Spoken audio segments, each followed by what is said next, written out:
क्या आप कभी ऐसे इंसान से मिले हैं जो जन्म से देख नहीं सकता था, पर बाद में ऑपरेशन से या किसी की डोनेट की गई आंखों से वह देख पाया? अगर मिले हैं तो आप जानते ही होंगे कि आंखें होना कितना बड़ा गिफ्ट है। आप खुद को लकी या धनवान कह सकते हैं अगर आपकी दोनों आंखें सही सलामत हैं। अगर आप कभी ऐसे इंसान से नहीं मिले हैं तो कोई बात नहीं, आंखों की वैल्यू रियलाइज़ करवाने का एक और तरीका है।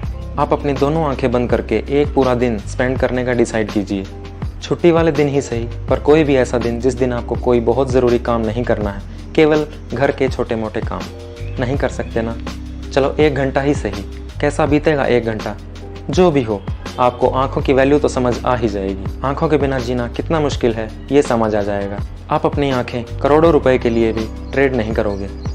तो है ना एक प्राइसलेस गिफ्ट। हीरे जितनी वैल्यू रखने वाली इस चीज़ के बारे में कॉमन जानकारी तो हमें होनी ही चाहिए। इस वीडियो में हम जानेंगे कि हमारी आंखें काम कैसे करती हैं, आंखों में रंग कैसे आते हैं, आंखों की देखने की क्षमता कैसे मापी जाती है, कुछ कॉमन प्रॉब्लम्स और बीमारियां जो हमारी आंखों में होती हैं, और लास्ट में आंखों का ख्याल कैसे रखें ताकि सालों साल ये हमारा साथ दें और हम ये खूबसूरत सी दुनिया देखते रहें। तो चलिए शुरू करते हैं। ह्यूमन आई कुछ इस तरह की एक छोटी सी बॉल जैसी होती है। आँख का जो हिस्सा हमें दिखता है वो केवल 1/6 पार्ट ही होता है। सबसे पहले हमारा इंट्रोडक्शन होता है कॉर्निया से। कॉर्निया आँख की आउटर मोस्ट लेयर होती है जो ट्रांसपेरेंट होती है। आप कह सकते हैं कि यह आँख पर एक लेमिनेशन की तरह होती है जो धूल, मिट्टी या कोई भी कचरा आँख में घुसने से रोकती है। इसी की वजह से कभी भी कोई हार्ड पार्टिकल आँख में एंटर नहीं कर सकता, लाइट के अलावा। कॉर्निया अकेला ऐसा टिश्यू है जो ब्लड वेसल्स से कनेक्टेड नहीं है। यह ऑक्सीजन डायरेक्ट एयर से कलेक्ट करता है। कॉर्निया के पीछे होता है एक्वस ह्यूमर जो एक लिक्विड होता है। यह हमारी आँख के आसपास के पार्ट्स को नम रखता है। इसी की वजह से आँख में पार्ट्स की मूवमेंट ईजिली और स्मूथली होती है। प्यूपिल एक ब्लैंक स्पेस होता है जिसके थ्रू लाइट आँख में एंटर करती है और पहुँचती है लेंस पर। ह्यूमन आई लेंस एक कन्वेक्स लेंस होता है। ये सिलियरी मसल्स द्वारा होल्ड किया होता है जो लेंस को शेप बदलने में मदद करती है, लेंस की फोकल लेंथ एडजस्ट करने के लिए।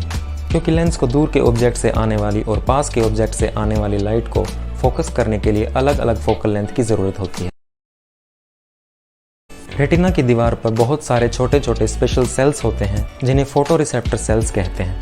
ये रोड और कोन्स की शेप में होते हैं। रोड सेल्स डिम लाइट में अच्छी विजन प्रोवाइड करते हैं और कोन सेल्स ब्राइट लाइट में अच्छे से काम करते हैं। ये सेल्स लाइट को रिसीव करके इलेक्ट्रिकल सिग्नल्स में बदल देते हैं और भेज देते हैं ऑप्टिक नर्व को, जो आँख और हमारे दिमाग के बीच का कनेक्शन है। आखिर में हमारा दिमाग आँख द्वारा दी गई इन्फॉर्मेशन को जनरेट कर देता है। अब ये प्रोसेस आपको सिंपल लग सकता है, लेकिन इमेजिन कीजिए यही प्रोसेस 1 सेकंड में कितनी बार होता है। इनफैक्ट कितना टाइम लगता है इसमें कि हमारी नज़र किसी चीज़ पर पड़े और वो हमें दिख जाए। इतने कम समय का तो आम इंसान को एहसास भी नहीं होता है। और ये प्रोसेस नॉन स्टॉप लगातार चलती रहती है हमें ये दुनिया लाइव दिखाने के लिए। एक नॉर्मल ह्यूमन आई 10 मिलियन कलर शेड्स को डिस्टिंग्विश कर सकती है, उन्हें पहचान सकती है। इतनी खूबसूरत रंगीन दुनिया दिखाने वाली हमारी आंखें खुद भी काफ़ी रंगीन हो सकती हैं। ये देखिए, brown, Hazel, grey, green, blue और ब्लैक। आँखों को रंग देने के लिए एक पिगमेंट जिम्मेदार होता है जिसे कहते हैं मेलानिन। मेलानिन हमारी बॉडी का एक इम्पोर्टेंट पार्ट है।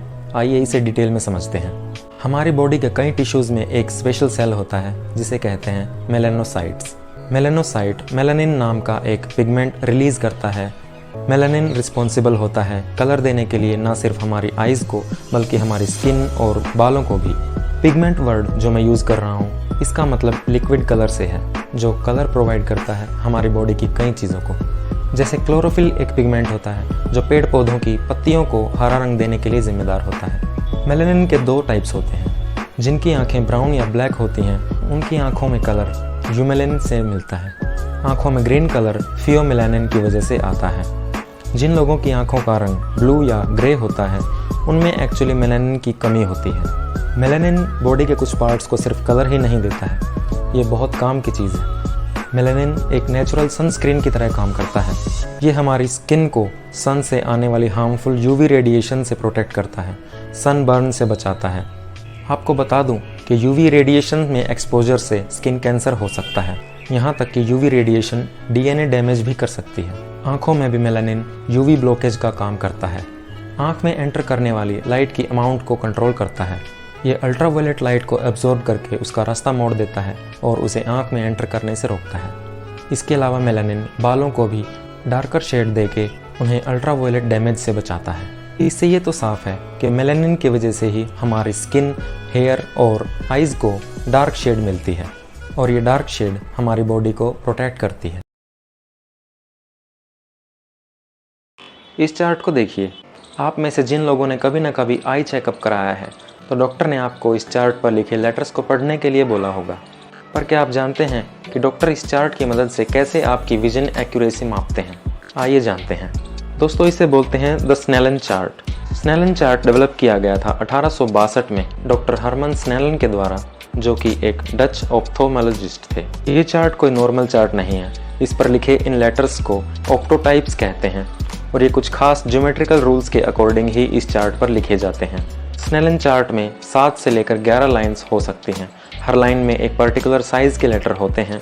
जनरली सबसे ऊपर सबसे बड़े साइज़ के लेटर और फिर नीचे आते हुए लेटर साइज़ छोटा होता है। किसी इंसान की विजन एक्विटी यानी साफ देखने की क्षमता मापने के लिए उसे इस चार्ट से 20 फीट या 6 मीटर की दूरी पर खड़ा करके एक एक लेटर पढ़वाए जाते हैं। पैमाना ये है कि एक नॉर्मल विजन पर्सन 20 फीट या 6 मीटर की दूरी से ये हर साइज़ के लेटर्स पढ़ सकता है।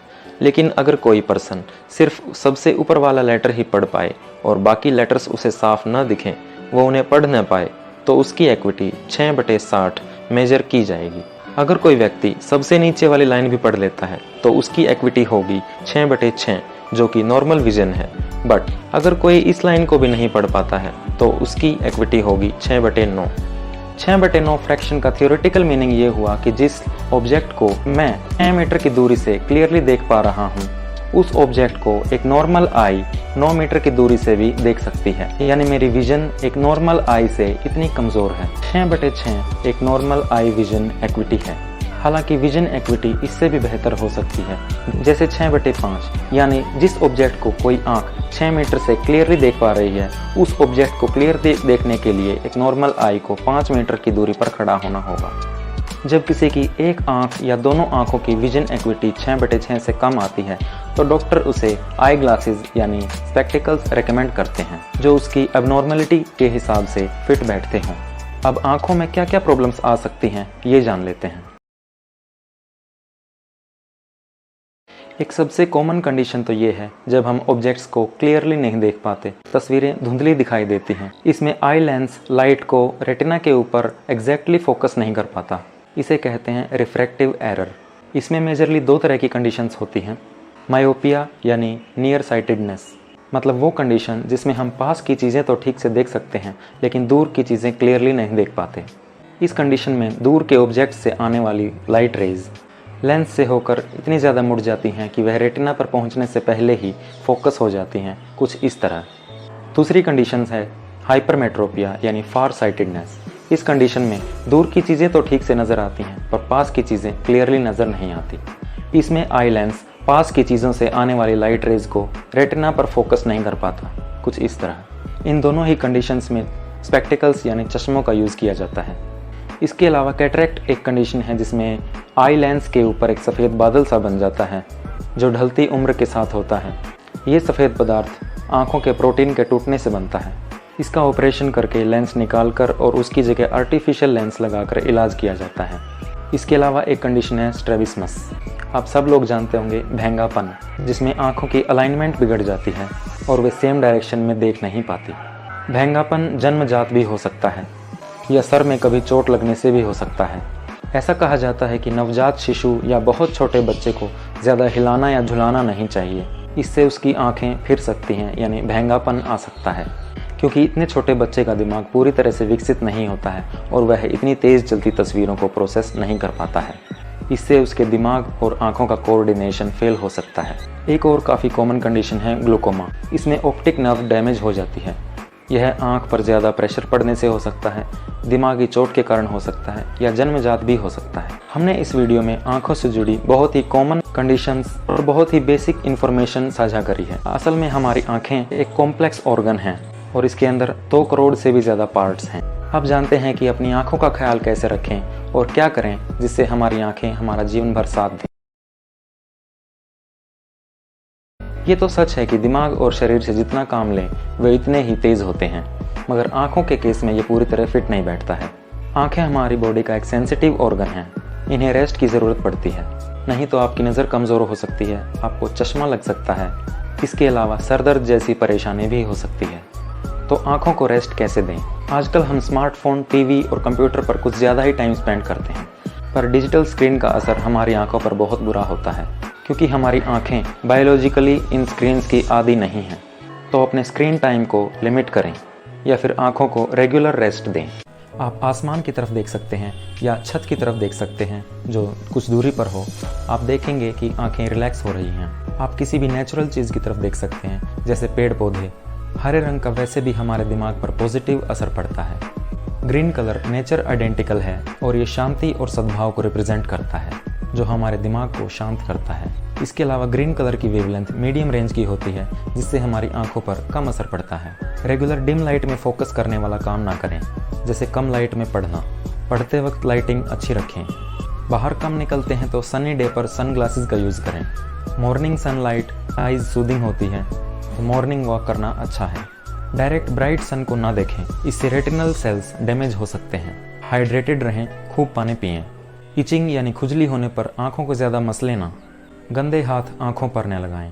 विटामिन ए, सी, ई और ओमेगा रिच फूड्स लें, जैसे हरी पत्तेदार सब्जियां, सिट्रस फ्रूट्स, नट्स। इस वीडियो को बनाने का पर्पज़ यही है कि आपके शरीर के बारे में आपको बेसिक नॉलेज हो और आपके शरीर के लिए क्या अच्छा है क्या बुरा है इसकी जानकारी आपको हो। हमारे शरीर से जुड़ी ऐसी ही क्रूशियल इन्फॉर्मेशन इस चैनल पर आपको मिलेगी, तो चैनल को सब्सक्राइब कर लीजिए।